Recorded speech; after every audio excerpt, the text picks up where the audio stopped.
Hey.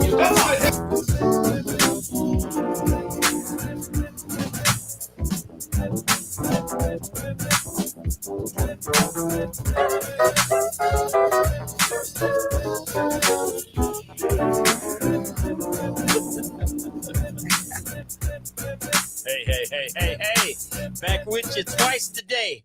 Twice today.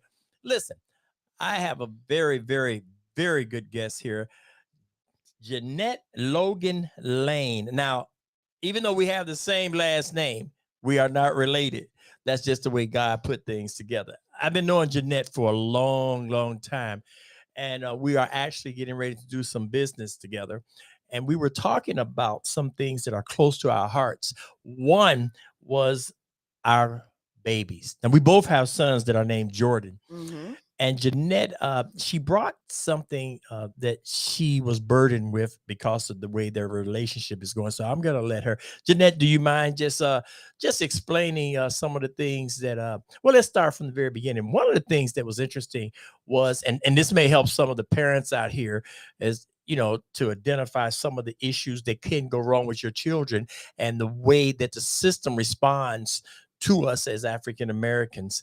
But I want Jeanette to tell about what Jordan went through from the very beginning when he had the health issues. Do you mind?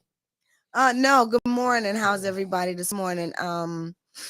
Again, my name is Jeanette Logan Lane, and I am, like Larry said, a friend of his. And I was just telling him this morning, we're just having to be talking because I have one son, and right now the relationship is crazy and couldn't figure it out. And I started to tell him about an issue that I was having with my son back when my son just turned 25, maybe 2 weeks ago, the end of September.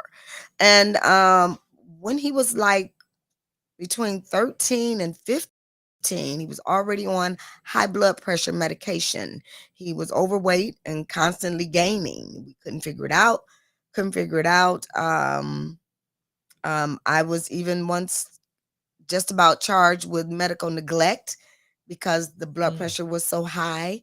And it wasn't until they put him in the hospital and they couldn't get the blood pressure down was when they started taking a look at other things. But here, I want you to explain what you went through leading up to that moment, because from what you were telling me, they thought you were neglecting him. Yeah. And what were some of the comments that were even made to you when you went to the doctors and was trying to get these things sorted out? Medical neglect is what the term that they started using. I am a social worker. I have a master's degree in social work. I've been in social work for many, many years.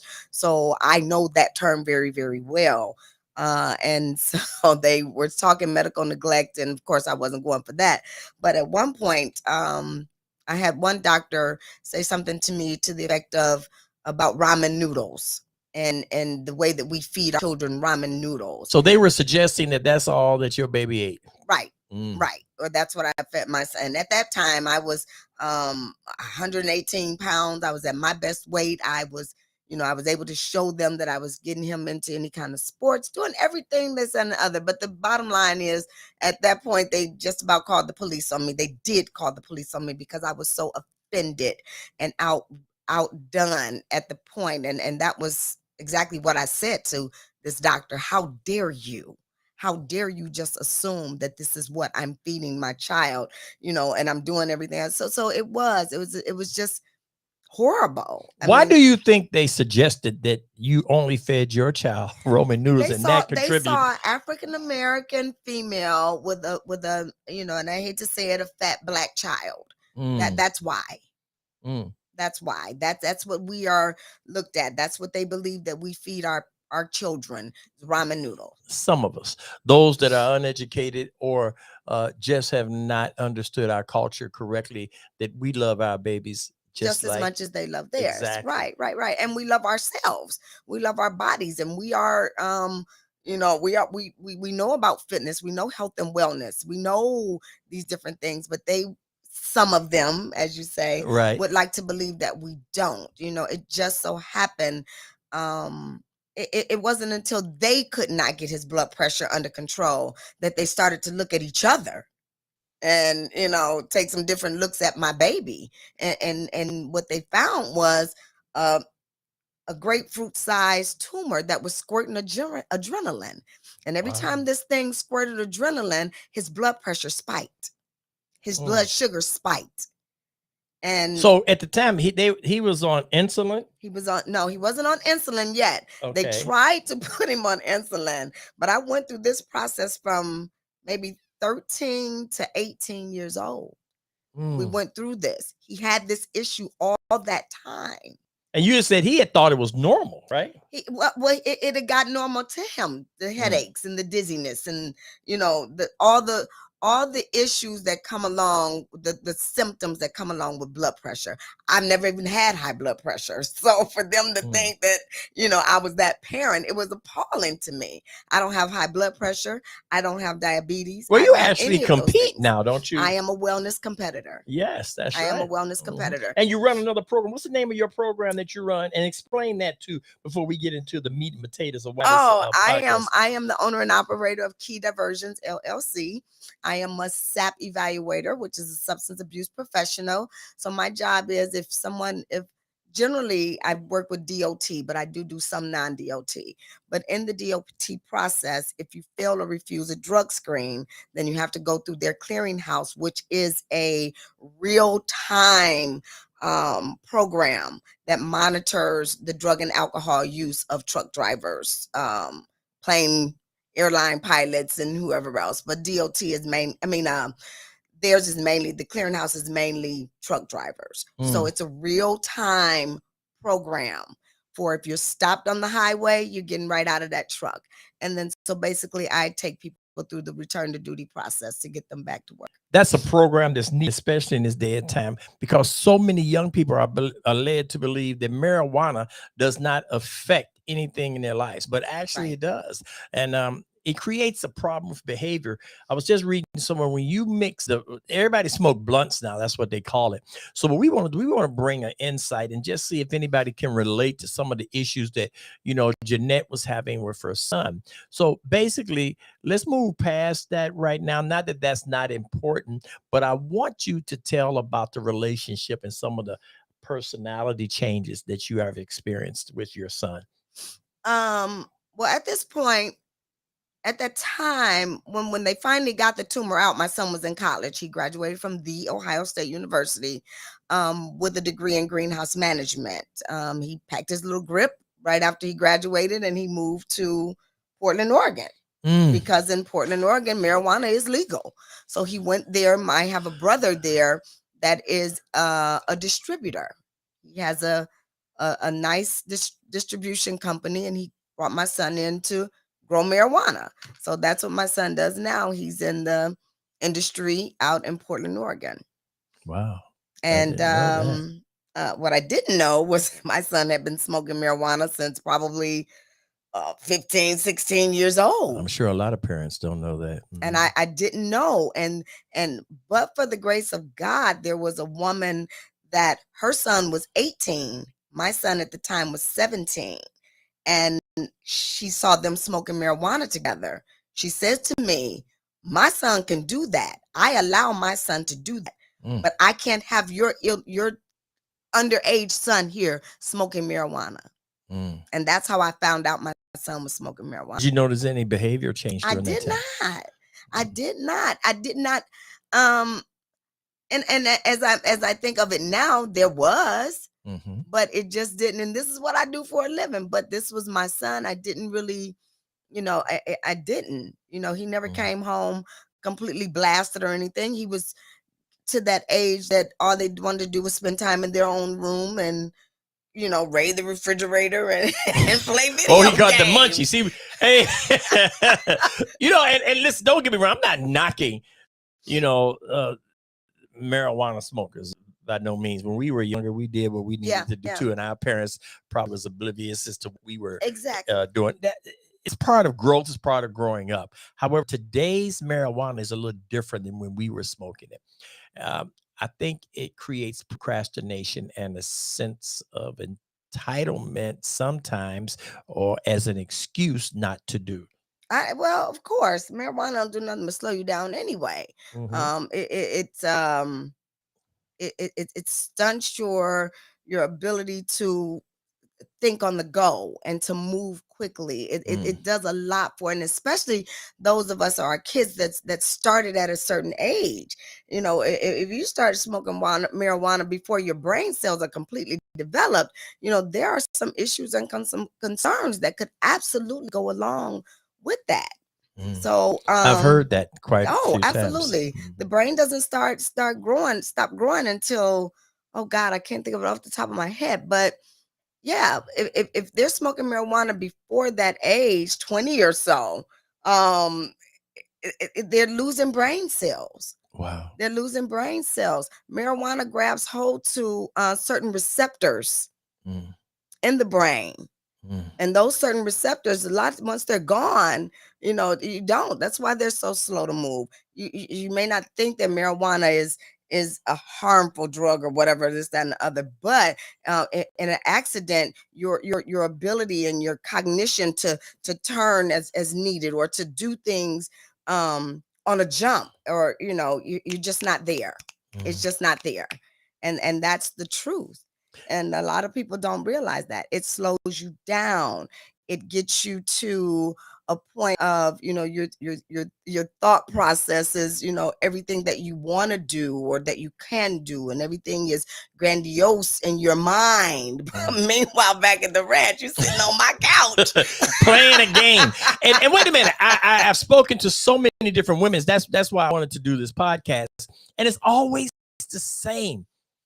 My son is 20. The only thing he thinks about doing is playing that PlayStation or that Xbox and smoking that junk. Every time I come home, he's in the same spot. He may work. After he works, he's right there. He's not doing anything for his life. He's disrespectful. It's not a joint anymore. Not to cut you off. It's not a joint anymore. They're not rolling nickel bags. People ain't selling nickel bags no more.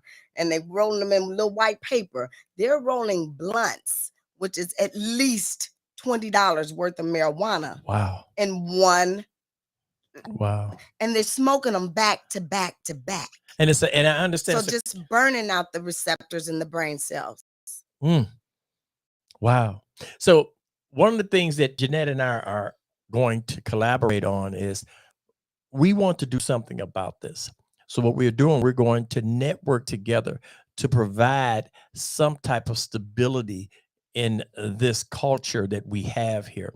A lot of parents are talking about how their sons and daughters have a sense of entitlement, how they don't appreciate the struggle and different things. And I think we have even had that conversation too, where they'll blame you for different things. And you're like, what house did he, you know, was he reared in? A lot of times that happens. And don't, I'm not saying that it's a hopeless situation. A lot of, and I'm going to speak for me. I contributed to a lot of the issues that I dealt with my kids, because what I did, I overcompensated. They never knew what the true struggle was about. And in doing so, I never gave them a chance to problem solve. When you do not have that opportunity to make decisions and figure your way out, you do not know how. So one of the things Jeanette and I are going to do, we're going to form something that's going to hopefully assist with those things and to make sure that they're employable or go into entrepreneur. I'm more focused on entrepreneurship, Jeanette. I believe that it's you start out with a job because you do need some capital to growth and everything. But one of the things that I'm looking at is making sure that they eat from their own source of labor. Right. And I'm not saying that works for everybody, but those that are interested in it. And if you can start selling drugs, you can sell services, you can sell things that won't you in prison. And the thing about it is, in today's society, it's so easy for you to get up and decide, I want to make some money today, and flip a switch on your phone, and you're doing Instacart, or you're doing DoorDash, or you're doing what's the other, Uber. Yeah, people are making big money. Well, that's what's wrong with the labor programs now, because they don't test for Uber. or lift. Right. So And those are right. and those should be labeled as safety sensitive positions. Yes, they should. 100%, because I don't want you out on the road with my old sweet mother and you smoking marijuana in your brain, you know. So the one part of my program that I think, you know, I had somebody say to me that it was a punishment. But I don't agree with that. My program is education. Wait, you know, I want to. You said, was that someone that was in your program that they said it was punishment? No. Actually, I met with a huge company, and one of the general managers, his rationale was, you go home on the weekend, you smoke some marijuana, you come to work on Monday, you're cool. You know, that's not there anymore. But the same guy or another guy could sit and watch the game on Sunday, drink beer, get drink as much booze as he wants, right? Drink as much booze as he wants legally, come to work the next day and clearly hungover, clearly still high or drunk, and nothing happens. Well, so he was saying, why should these people be punished for the marijuana? Now, I'm not going to disagree with that. That is a great point. I can't disagree with that. But at that point, then it's up to your position. It was up to his position to say, well, this is a, what do they call it? A reasonable suspicion for you to test for alcohol. Well, one of the things is marijuana has been listed as a substance. Yes. A drug. Okay, so that's what separates that from alcohol, right? It's mind and mood altering. Yes. So but the rationale of that from the way that he explained it, yes, I can kind of understand. Now, I'm not condoning smoking marijuana. That's not what I'm saying, and I'm not going to criticize those that do smoke. That's not what I'm here for. What I'm talking about is how can we create a pathway for our young people without penalizing them. Okay. Education. All of us. Yes, exactly. Education. That's how we do it. And I agree. Absolutely. Okay. Education. So that's what we're trying to do. And then to create job placement, because I do know this is the short part of their experiences. If they live long enough, they will realize those mistakes. A lot of our young people don't have that choice because they're making such severe mistakes that they are not living. Right. Okay, look at the paper. They take things so personal, and they don't seem to value their lives anymore. And we don't have the gatekeepers that we used to have, Jeanette. And out of that, a lot of the parents are getting blamed for some of the things that they can't figure out. I believe that's the case. Yeah. So it's a lot that goes involved. And sometimes it's trauma in the home where they may not have had a home like Jordan had. Right. Okay. So there's a huge amount of things that should be considered, especially in the African-American community, but not only in the African-American community, because there's other young people that are not African-American that are experiencing the same thing. Marijuana, it also creates depression. Okay. It's a downer. Yes. It's so 100% a downer, mind and mood altering. And it's well, it's stunning. It's stopping the forward progress of some of our young people. And if you think about it, and I'm just gonna, there's so many things that for our people, and I will say our sons. Right. There's so many different things put in place to stop them. To the driver's license. Once you get caught up in that system, baby, listen. I know. And we have so many of them, and that's where they get stopped. Legally, they're stopped. So you can't work. So you can't go to. It just kind of stunts you. That's a circle, a vicious cycle that they put us in, that they put our black men in. I think that our black men also contribute to putting themselves in that. They do. Because look, a lot of times you have good, strong mothers. You come from good, strong backgrounds, but there's peer pressure that's involved. Yeah. There's the environment influences. But what I want to talk about is the solutions. I want to talk about what we need to do to correct some of these things. Education. All right. So education. I do have I do provide an education program. Tell us a little bit about how that programs would look and what's and how it's how you started it, and just give us a little background on Okay, it. so I worked for a major medical insurance company for Mhm. 7 years. Mhm. Like I said, I've been a licensed social worker for many years. I think I graduated. Um, So you have a well, master's. well, yeah, I graduated with my master's in 2018, but I've Okay. been a social worker well before then. I was a licensed social worker Mhm. years before that. Worked for a major medical insurance company. I was terminated after coming down with COVID. Mm. I got very sick, and I ended up with COVID. Wow. And went back to work after 2 months. And I don't know if anybody's ever had it, but the COVID fog was real, and I just couldn't Focus. get back there. I Right, just right, right. couldn't. Mhm. And they terminated me after 7 years. At that point, and I have to say now, I believe that it was, God doing for me what I couldn't do for myself, Won't he do because it? I ended up on Facebook, scrolling Facebook, and there was a guy saying something about um, court mandated courses. Court mandated courses. So I signed up, I did it, and he says, Jeanette, with your credentials, you should be doing assessments. So that's when I went ahead and got qualified and certified for the DOT, the Department of Transportation, the Federal Department of Transportation, and I started doing drug and alcohol assessments, and as well as this whole return to duty process with them. But then I also created a online education program that will give you 4 hours, 8 hours, 12 hours, 16 hours of education of marijuana, drugs and alcohol, or any substance that you might be struggling with.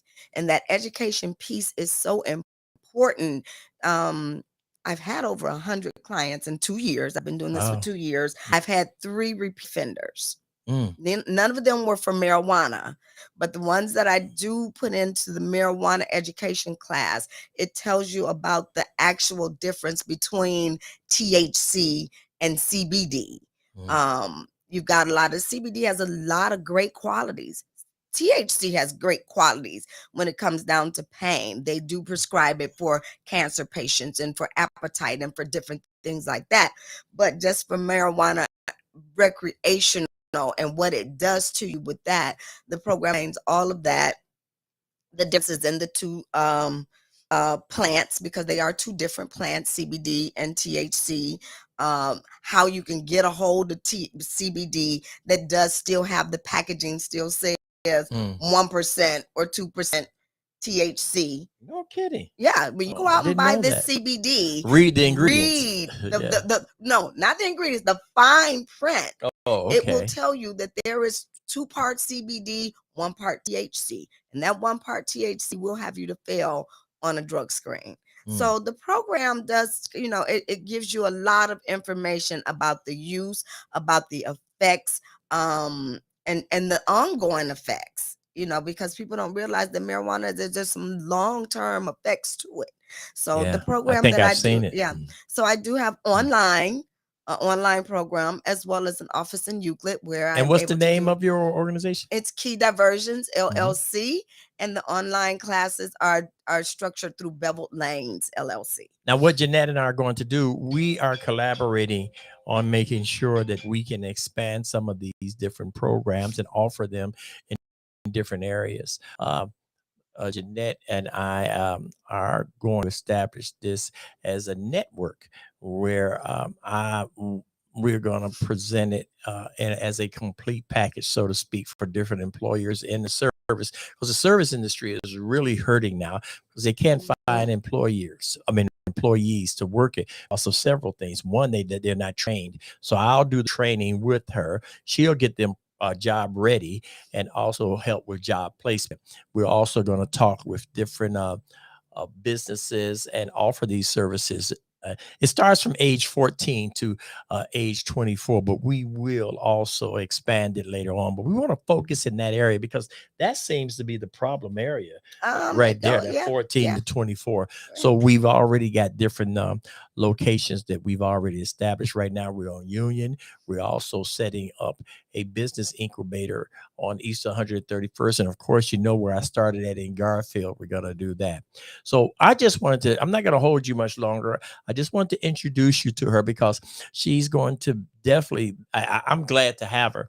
I think it's something that's needed. We're looking at some of the issues, and we're not here to bash. We're not here to say, don't do No, this. it's all Well, about education. and it's about supporting our young. Yeah, We need to find a way to find them where they're at. a balance. Right. A And that's balance. important to us. So we're going to be having these little podcasts from time to time. And listen, I'm getting ready to set up my phone system. So if you want to call in, we do a live show, you'll be able to do that. I do have it available. But right now, until the election, I have been, well, I've been, geared towards some other things. But I definitely want to introduce you to her because our conversation was just so intense, and I seen how it affected her, some of the things that she's experienced with her son, some of the things I've experienced with mine. Now, right now, my son and we're on a much better place now. He's realized a lot of things, but I'm sure as parents out there that have done the best that they can, and they're not getting the results that they hope from their children. Right. Well, I want to say this: stop blaming yourself. Okay, each one of us are individuals, and at the end of the day, we all come from one source, and that's who we belong to. Jeanette, I'm gonna have you back on here, but one of the things that I like to do, I like to put these little tidbits out here, and then I like to leave them for thought, and then we come back. So thank you again. This is Lawrence Lane, and this is just our opinion. I hope it counts. Thanks again, but that's about it. Okay. Come on.